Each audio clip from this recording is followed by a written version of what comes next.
All right, people, no time to waste. My top 5 tips for middle blocking starting right now.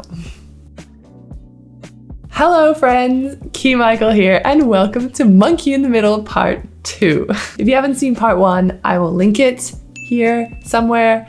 It's all about the truth about being a middle blocker. If you want to watch that first, maybe, I don't know. Maybe not, it's your choice. But this video is all about middle blocking because that's the role of a, say it with me, middle blocker. I don't know why I always choose 5, but I've broken down middle blocking into 5 easy peasy lemon squeezy little steps that you can say to yourself. You can repeat in your head, You can repeat these steps in your head to help you get the most efficient block every single time. Number 1 is focus.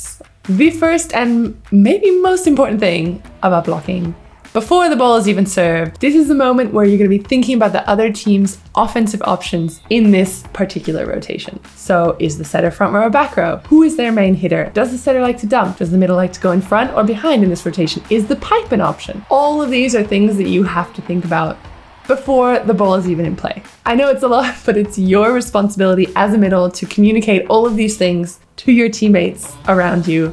That way everyone knows that you are ready to block. Number 2 is bend. No matter if it's in serve or your team has just attacked, you got that little split second to get yourself back into base. So base means center of the net, in a bent athletic position, your hands are up in front of you and ready. Your hands can either be up high or a little bit lower. It depends on what your coach prefers, but you want to be big. You want to be making your presence known to the other team. I mean, you're trying to intimidate them at the end of the day. You're doing that sort of like feather fluffing thing that birds or whatever animals do.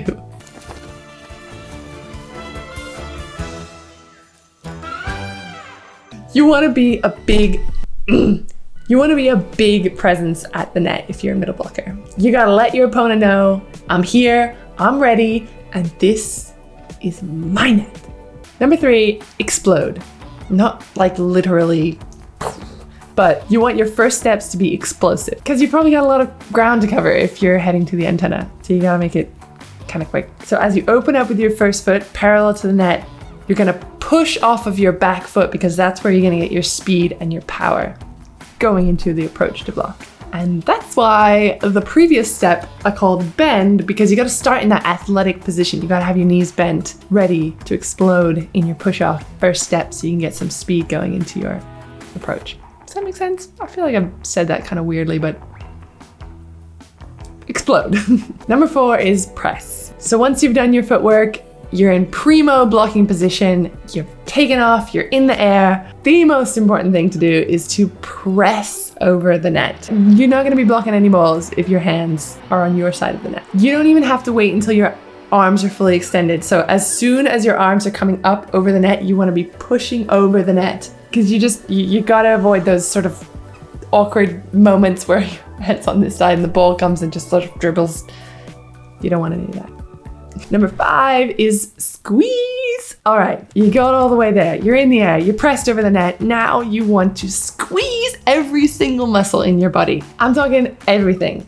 Palm of your hand, your wrist, your elbow, your shoulders, your abs, your butt. You can even point your toes if you want to, but everything should be like as solid as a rock, like a statue in the air. The only caution I'll give you here is you want your fingers to be solid, but you don't want them pointed at the block. You want to block more with palm than with fingertip, but they need to be solid too, because otherwise you're gonna end up with that's how injuries happen if you're just stabbing at the ball.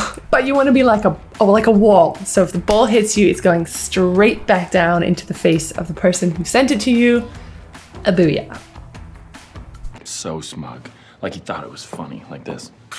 All right, so those 5 things to think about again are, what are they? Focus, bend, explode, press, and squeeze. It doesn't really roll off the tongue. I should really think of something a little bit more memorable, but I think it's helpful nonetheless. And let me know in the comments if you would add anything to this list, or if you think it's all just complete garbage. I'm more than happy to hear your thoughts.